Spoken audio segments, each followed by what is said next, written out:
With regard to military matters, Napoleon immediately on his entry into Moscow gave General Sabastiani strict orders to observe the movements of the Russian army, sent army corps out along the different roads, and charged Murat to find Kutuzov. Then he gave careful directions about the fortification of the Kremlin, and drew up a brilliant plan for a future campaign over the whole map of Russia.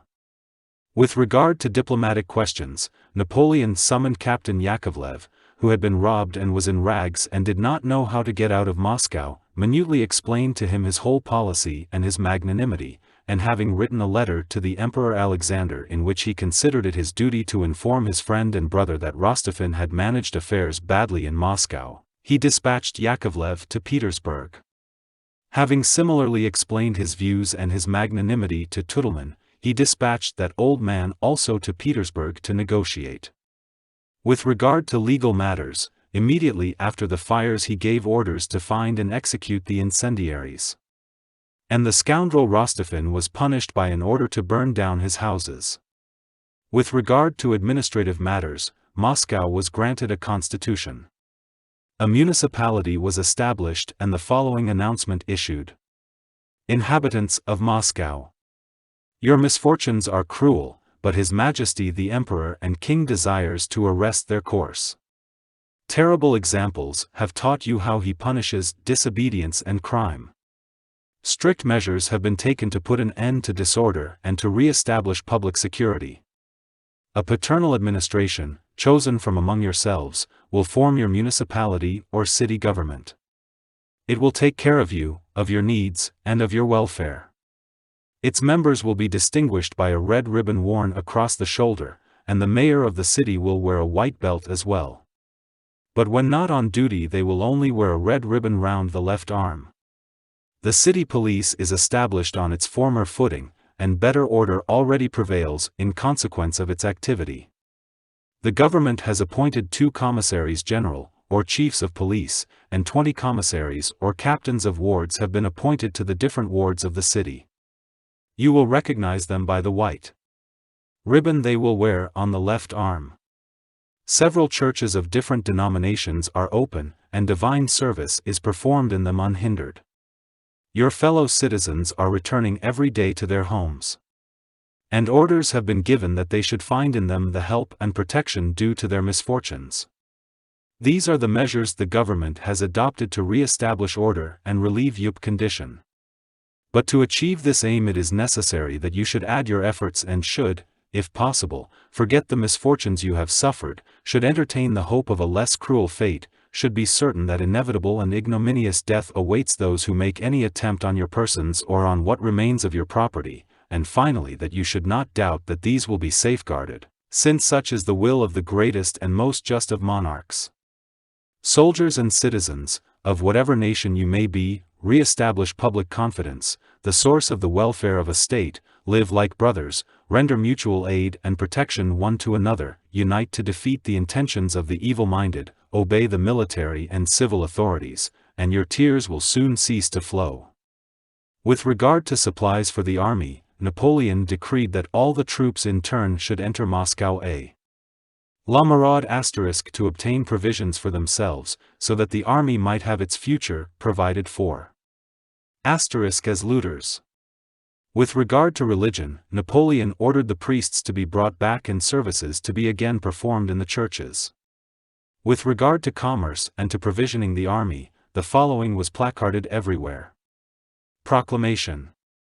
You, peaceful inhabitants of Moscow, artisans and workmen whom misfortune has driven from the city, and you scattered tillers of the soil, still kept out in the fields by groundless fear, listen. Tranquility is returning to this capital and order is being restored in it.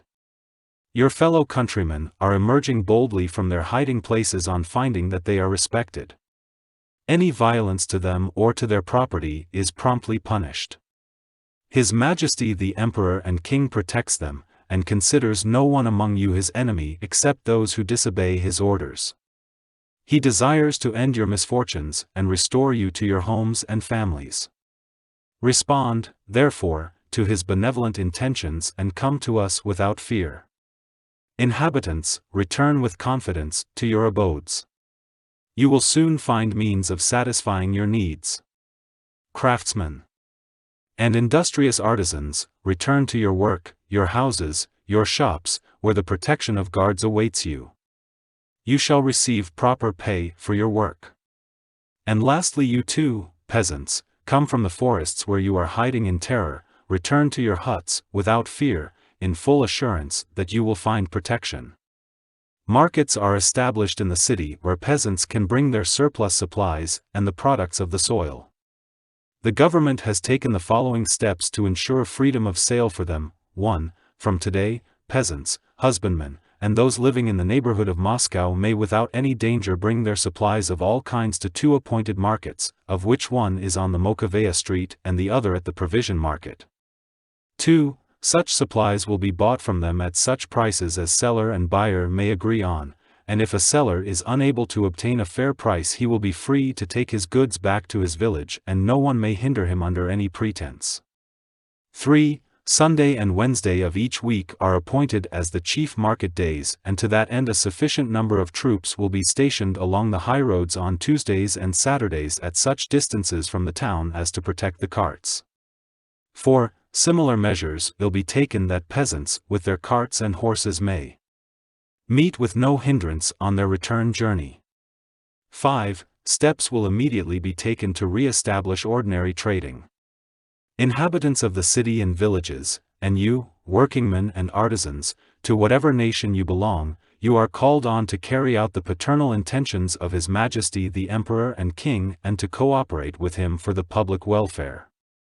Lay your respect and confidence at his feet and do not delay to unite with us. With the object of raising the spirits of the troops and of the people, reviews were constantly held and rewards distributed.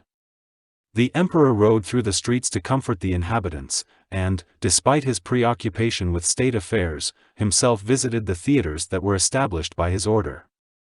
In regard to philanthropy, the greatest virtue of crowned heads, Napoleon also did all in his power. He caused the words Maison de ma Mère to be inscribed on the charitable institutions, thereby combining tender filial affection with the majestic benevolence of a monarch. He visited the Foundling Hospital and, allowing the orphans saved by him to kiss his white hands, graciously conversed with Tudelman. Then, as Thiers eloquently recounts, he ordered his soldiers to be paid in forged Russian money which he had prepared, raising the use of these means by an act worthy of himself and of the French army. He let relief be distributed to those who had been burned out.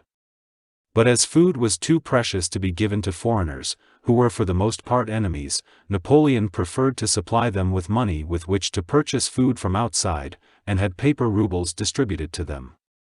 With reference to army discipline, orders were continually being issued to inflict severe punishment for the non-performance of military duties and to suppress robbery.